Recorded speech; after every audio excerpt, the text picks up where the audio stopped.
everybody, welcome to this video all about the Sutton Slice technique.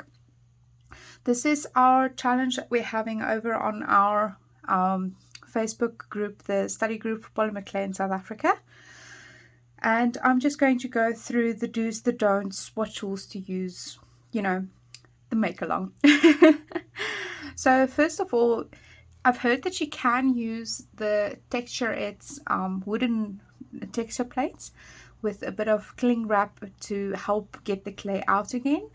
So you could try that. I don't own them, unfortunately, simply because my personal preference is not using them. I like the silicone kind of effect and how silicone works. So these are two types here. This one is silicone texture mats from Sculpey, and this one is a rubber texture mat from Sutton. So the Sculpey ones you can see is extremely flexible, which is a great feature that you need for the Sutton Slice, because essentially you're going to be filling all of these cavities with clay, lay them over another piece of clay, and then slowly but surely peel them back up. Sculpey has quite a wide range of them.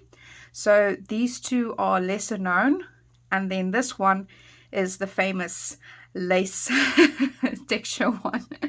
So a lot of people is looking for this one and wants to use this one. It is a very sought after texture. I do like these other two as well because they do have their place. Personally, I do like butterflies, and mandalas is a very nice effect. So you can use these mandala ones because they've got these really small shapes. You can use them as an accent on other pieces as well. So it's a very versatile mat, this particular one. I really like it.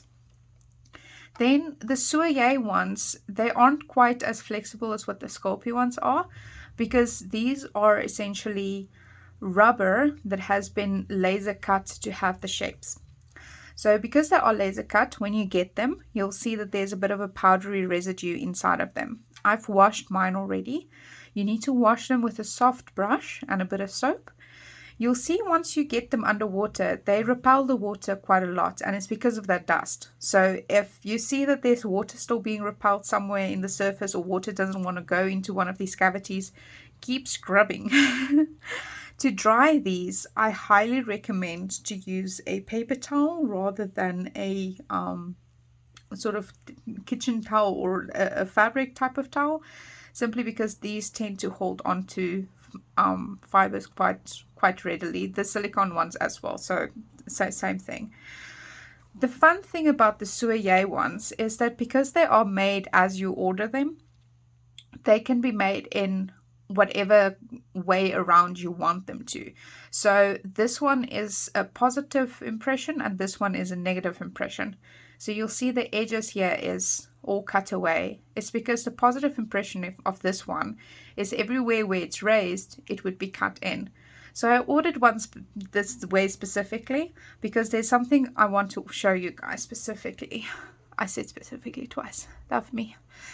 So you see these little lines that's here. If this was a positive impression, the little lines would have been like that. So this particular mat, you can do the Sutton Slice with the flowers themselves quite readily, but these other flowers you would struggle to get the clay into because the lines are so thin. If you were using it just as a texture plate, it would work perfectly fine because the clay would then just start to press into here, have that sort of pattern, but that's all. Because with Sutton Slice you have to push the clay into all the cavities, it would be difficult to get it in. So this one, there is still quite a few small spaces, but all of those small spaces are not going to affect the actual pattern because I ordered this one the other way around. This plate from Sutton would work fantastically, and this is the one that I'm actually going to demonstrate today. So let's get into it. Oh, a tool still. You would also need a flexible blade, because how this technique essentially works is that you push the clay into the cavities and then scrape over the surface to cut it away so that you can just have the clay left over inside of the cavities. And you would also need clay. So I've got a piece of Sculpey cowboy over here. This one I'm going to just tear pieces off and push it into the depressions. this one, I want to show a technique that on the surface it looks like a good idea, but in reality it's not.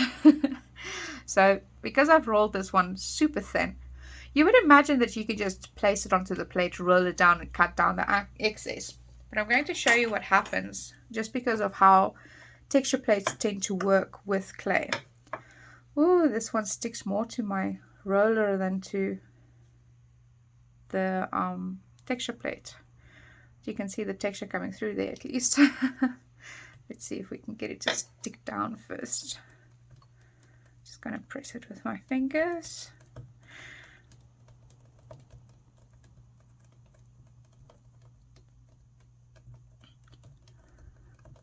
Cool. Then rub it down further. Stop lifting, please.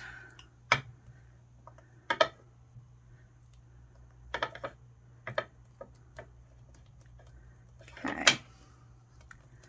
I'm going to call that a day. And then as soon as I've pressed down as much as I possibly can, just to prove to you that I have seriously tried getting this into the pieces as much as I can. Cool. So now if we start cutting away, you see how little actually stays behind inside the depressions.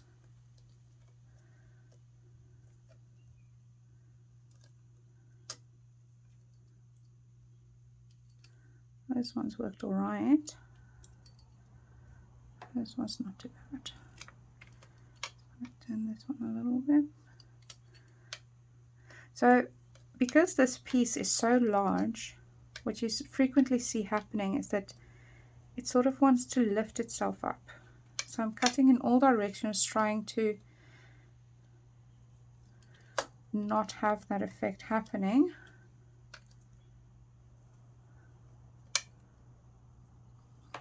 Ah, there, it worked quite all right.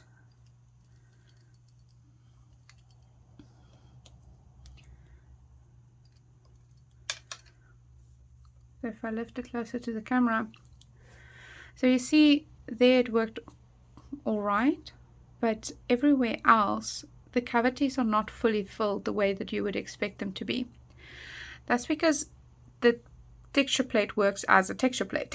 So it would imprint these pieces, as you can see there, but then as you cut, they don't want to stay down there, simply because it's working as it should. So a better strategy to prevent yourself from being too frustrated is to take smaller pieces. I'm still going to use these offcuts. Take smaller pieces and depress them into the various areas, little bits at a time. So with this strategy, you won't be lifting pieces that you see there. I've lifted a piece out. You won't be lifting pieces that has been depressed previously. So then your pieces would stay down more readily. There's a little bitty.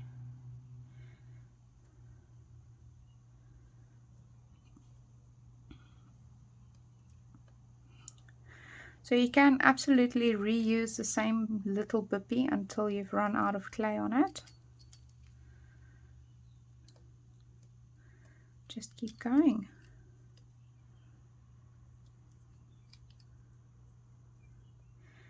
If you've seen, there's a little bitty that's still not quite filled, you can absolutely go back and fill them some more.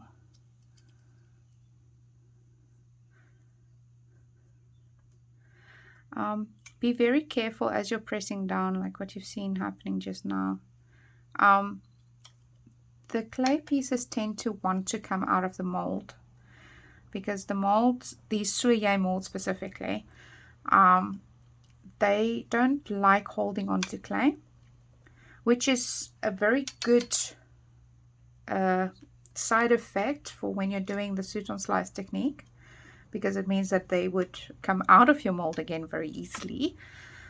But as you're working with it and pressing and pushing, you can then very easily lift out a piece that you've pushed in there prior.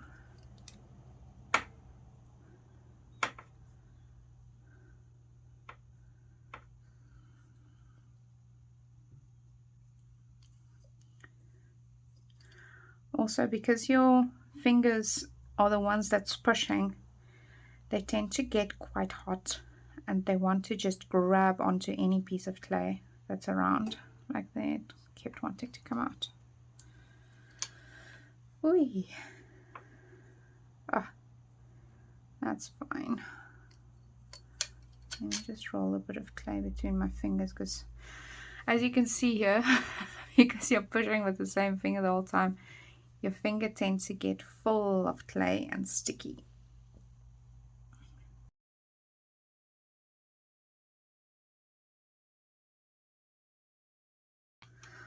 All right, so I filled this mold now as much as I can.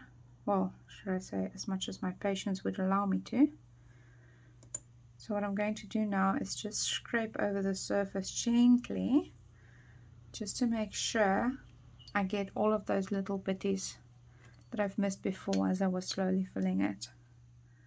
I see there's a bitty that came out now. I think he's from there.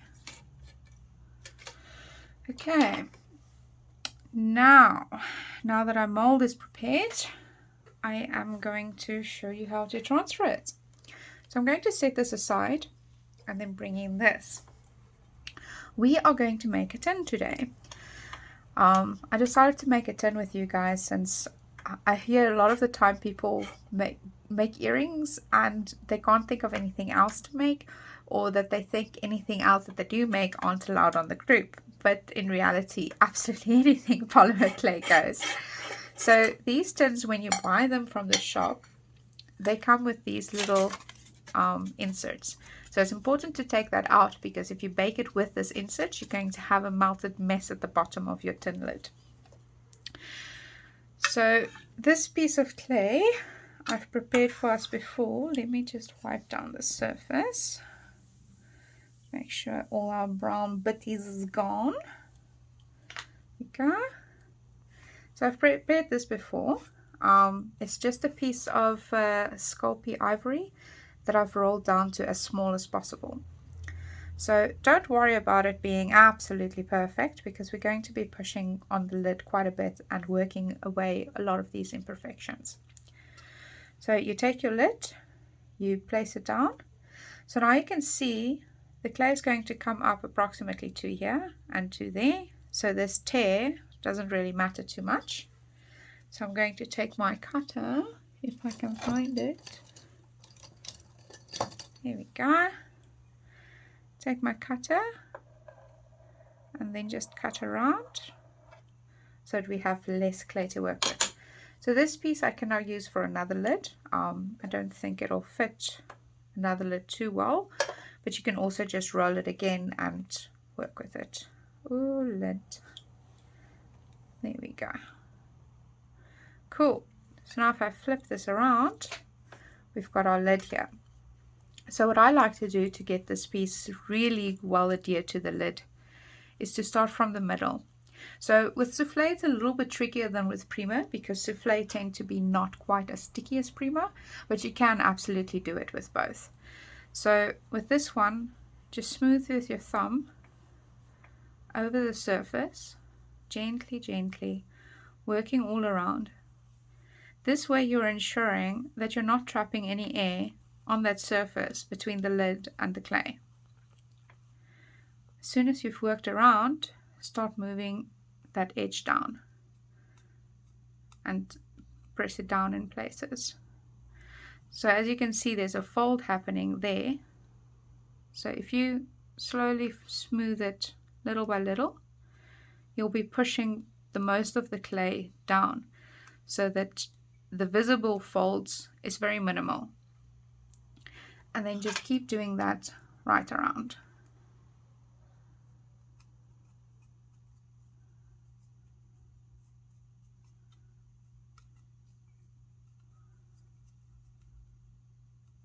Sometimes the folds tend to be a little bit stubborn, but then just don't be afraid to lift up the edge again and try again.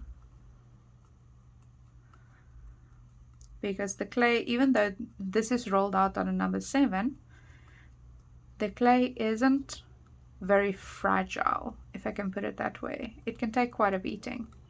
Sometimes that will happen where you've got quite a strong fold being shown. So just try and press that down as much as you can prior to cutting the excess off, because that means you do have a little bit of room to play.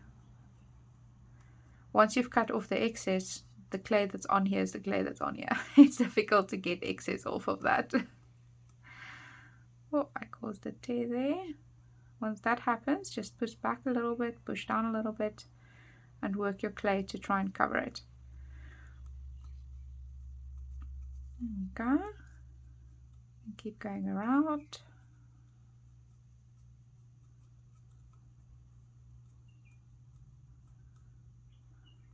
I've got a piece of brown there on my thumb. It's alright. It's luckily not touching this cream.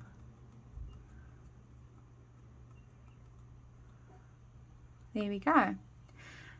So now that we've worked all around the edge, go through with your thumb and press firmly to make sure that you're not trapping any air bubbles between those ridges.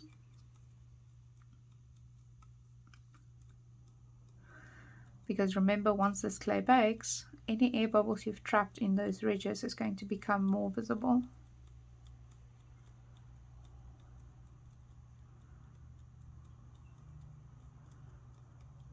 Cool, now we've come full circle.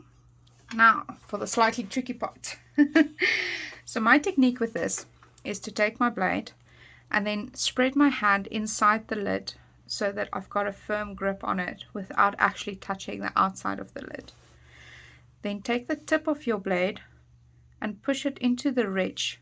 So I've got another one here to show what I'm talking about. Just going to twist this off so you can see the difference between the bottom and the top.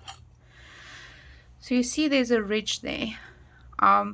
You're wanting to put your blade right into the inside of that ridge and then cut around. If you put it more parallel to the ridge, you're going to end up with too little clay, which means that you're going to have to push it down to reach that ridge again. If you try and get your blade just slightly inside the ridge like that, you're going to have enough clay to have that ridge actually appear seamless. So spreading my fingers to get a firm grip, taking my blade and then pushing it into the ridge, and then smoothly try and cut all around. If you need to stop cutting and turn, that is all fine and well. I've done this quite a few times now, so I'm quite comfortable with going through with one smooth cut. Now you can gently lift your clay and work it off of those pieces that stuck to the ridge. So sometimes this will happen where the clay is still stuck to the ridge. You can just gently push down and that clay will just pop right off.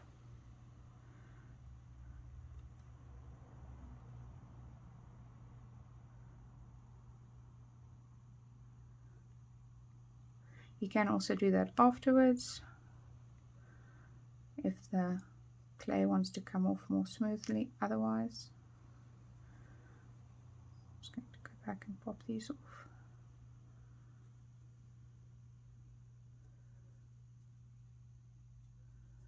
There we go.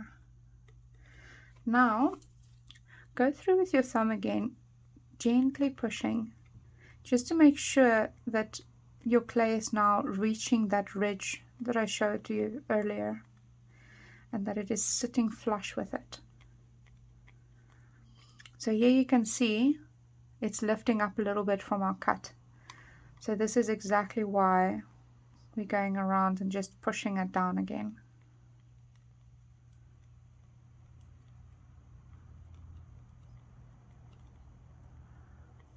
There's a little bit of excess there.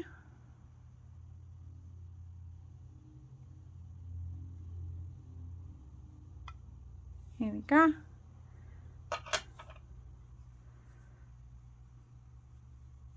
you go. So what you're aiming for is that if you run over the edge with just your thumb, you're not actually touching the clay. That way you know that the clay is nice and firm against the edge. It is reaching inside of that ridge that the metal makes, and that it's not going to lift up once it's baked.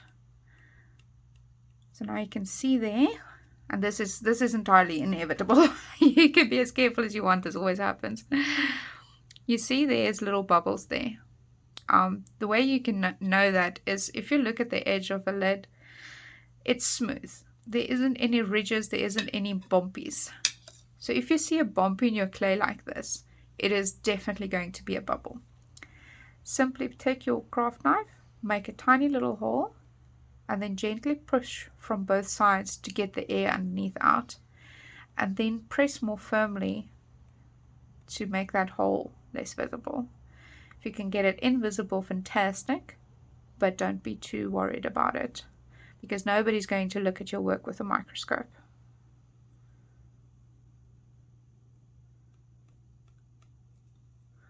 So just go right around and double check all of the bubbles. There, I'm a little bit worried, so I'm just going to make a small hole and just press down. Yeah, I had right to be worried.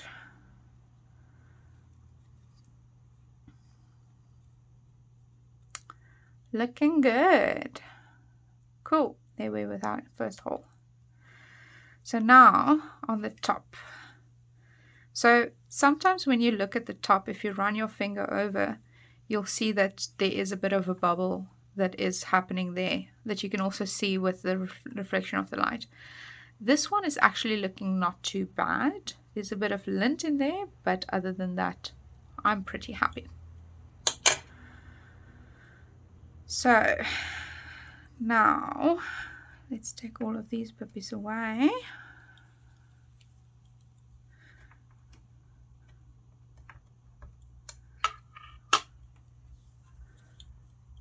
Now we lay our tin down. We take our texture mat that we prepared. I can see there I didn't cut too well. There we go. Much better. Take a little texture mat and turn it around. Woo, these bitties want to fall out. Maybe with these soulier mats, it might be better to bring the clay to the mat. Okay, I'm just going to turn it around.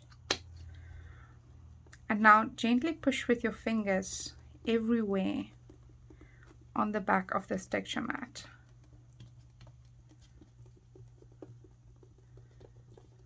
Try and move your piece underneath around, because your brain always tends to focus on one spot more than others. So if you turn it while pressing, you're going to inevitably reach everywhere. Cool. Now, gently lift the edge while keeping the backs down with the rest of your fingers, so that you sort of roll it upwards. So as you do that, you'll see that some pieces of clay is still not quite stuck. So feel free to press down with your fingers in that spot a bit more, and then try again.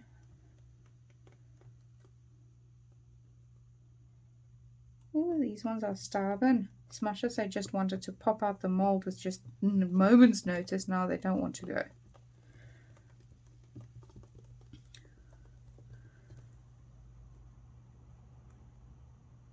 Looking a bit better.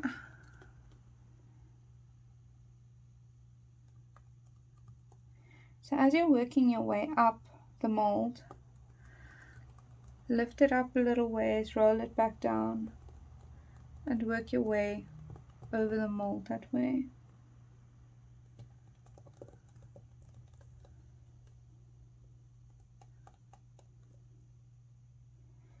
So that no piece is left behind in your mold.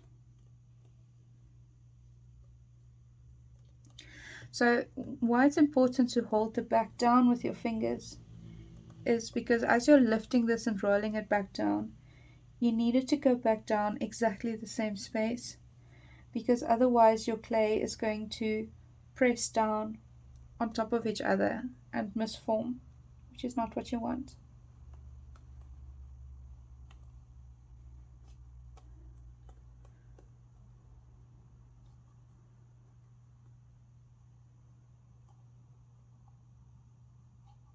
Oh, there we go. I'm happy with this outcome.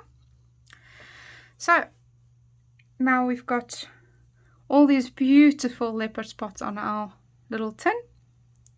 So you'll see inevitably there's going to be pieces that overhang a little bit. So you can just take your crafting knife and either gently lift the entire piece up, or if you would prefer, just cut off the excess. Or like this one wants to live its life by sticking down. That's also an option. Oh, it's so cute when it's going over the edge. I think I'm going to do that rather. Oh, it's too cute. I love it. Now I can show you guys actually. So if your molds shift slightly, so either by the piece that's busy coming out shifting or something like that, that you can see there is what's going to happen. It is perfectly normal for it to sometimes happen. The more you do this, the better you'll get. So with my attempt here, you can see that is literally the only spot where that happened. Everyone else is looking too cute. Oh, I'm loving them. So I think what I'm going to do now to finish this piece is use this mold to make a little bit more extra pieces, and then here where it's wanting to come over, just add a few over the edge to add to this effect of like randomness. It's too cute, isn't it? So now this lid you're going to be baking as is. There's actually a little bitty that I can use. Come here, friend. I'm going to do this. And then just make something like go over the edge here like that. Isn't that going to be cute? Oh, I'm so excited. So I'm going to finish this in my own time now. But yeah, so this lid I'm now going to just put on my baking tray just like this with the clay side facing up. I typically do tent them. You don't have to bake these for the full hour type of time frame that you usually bake earrings, because the amount of clay that's on here is very, very little. So it tends to cure properly much faster than what earrings does. So yeah, there you have it. Oh, I am very happy. I will show you guys what it looks like when it's baked afterwards. But yeah, I'm super excited for this challenge. Cool. I'm Hatreda from Itsy Clay. Thank you for joining me on this make along. And yeah, hit the like and the follow if you want to. Ring the bell if you want notifications for my future videos. I have recorded a studio tour today, but I think I'll only release that video sometime next week rather than today, because today I want to get the Sutton Slice video out. And I'll see you on the flip side. Have fun, everybody.